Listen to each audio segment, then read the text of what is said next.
It's like that, right?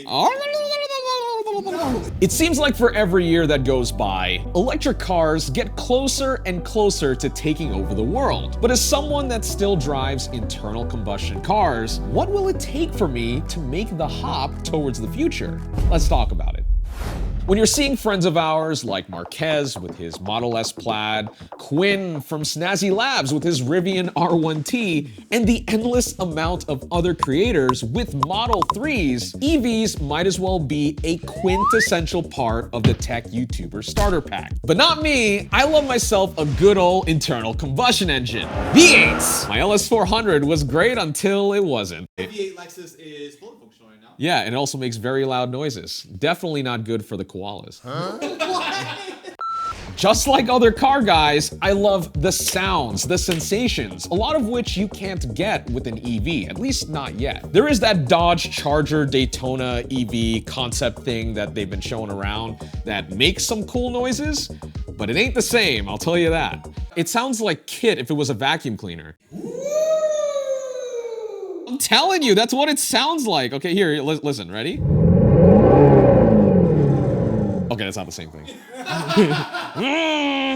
Keen-eyed viewers of the channel know I'm a proud owner of a Mark V Supra, which I love taking to the track. Recently, I've also taken ownership of a BMW E46 Coupe as my daily, which is my first time shifting through gears with a stick. But that's not to say I'm not open to an electrified future. In fact, there are a handful of cars I'd consider today if I was in the market for a brand new vehicle. Selection and variety is not as much of a problem now as it was a few years ago, as long as you want something with 4 doors. Love them or hate them, Tesla's played a huge role in this thanks to the popularity of the Model 3. This was a strong catalyst in pushing the market to develop new EVs. Ford, GM, Hyundai, VW, Mercedes, even Toyota felt the pressure to step up after seeing demand for electric vehicles rise. If not for that, it's also contributed to the growth of EV-focused brands like Rivian and VinFast. Though some automakers certainly responded to this better than others, especially Hyundai. I'm a huge fan of the Ioniq 5,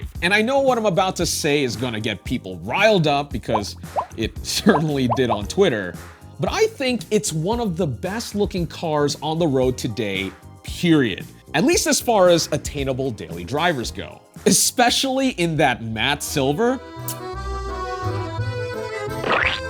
I saw one driving around the other night in the rain with its futuristic taillights and sharp angles, and it was striking to say the least. Hyundai knocked it out of the park, and even the Ioniq 6 is looking mighty fine as well. Also on the horizon, a few weeks ago, I got to take a look at the Sony Honda Afeela concept car. It was a neat opportunity for a more in-depth look, specifically to get a better read on what a partnership between these two companies can even look like. It makes a lot of sense when you think about it. Just like how people attribute Tesla's success to it being a good software company that also happens to be an auto manufacturer, Honda already knows how to manufacture and design good cars for the mass market.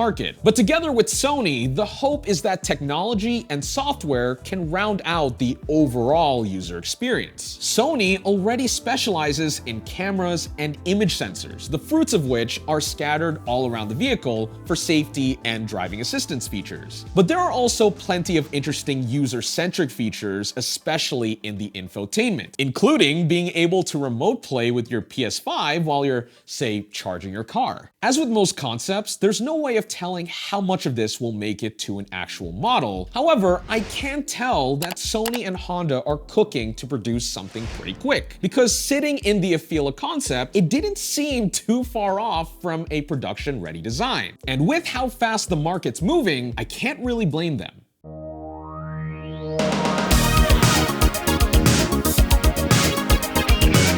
Looking beyond the actual cars, generally the idea of owning an EV has tons of benefits that get me excited. We already know the obvious ones, like the instant torque off the line that gives you a great sense of speed. Also, with less moving parts than traditional internal combustion engines, there's no need to wait for your car to warm up. Waiting for the needle to go below 1,000 RPMs is certainly fun when you're already 5 minutes late to work.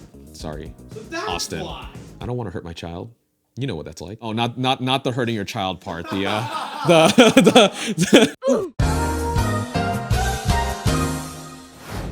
EVs are also relatively easy to maintain, and of course, you're not emitting toxins into the air, at least from the tailpipe. However, while I love the idea of owning an EV and can certainly see myself owning one in the not too distant future, there are a few major reasons why I'm not quite ready to make the leap. Now here's the final section where I put EVs on blast. Oh, no, don't do that. What? It'll blow up. When the bolts, no, Yeah, bolts. sparks, no, Bolts. Yeah. bolts. When the For me personally, owning an electric car will be a lifestyle adjustment that I'm unsure I can commit to just yet. First off, I don't have EV charging at my apartment complex, which means I have to rely on public charging stations to top off. Fortunately, I do live in Southern California where the charging infrastructure is pretty built out. However, put simply, charging is not as convenient as hitting up any of the 10 gas stations around my area when I need extra range. For context, I drive over 300 miles a week between my commute to the office, weekend outings with friends, yes, I do have those. They ask you how you are, you just have to say that you're fine.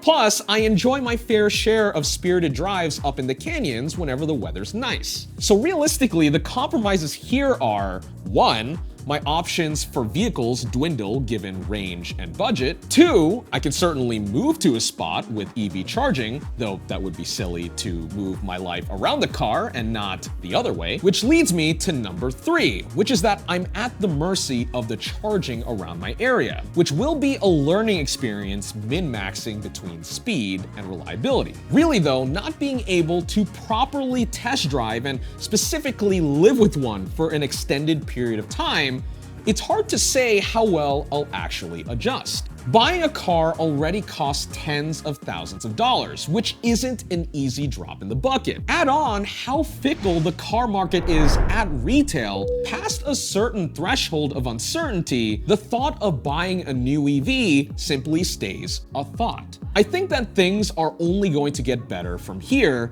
and probably even faster than I can fathom. The writing is on the wall for internal combustion, at least if automaker initiatives are an indicator of anything. And with Tesla opening up their supercharger network to third-party vehicles, this will help expedite progress with countrywide standards and infrastructure. Anyways, let me know what you think about EVs in the comments below, whether you like them or hate them. Also, I'm hoping to make more car videos here on Denki this year, so if you like this video, hit the thumbs up button and subscribe to see when new content goes live.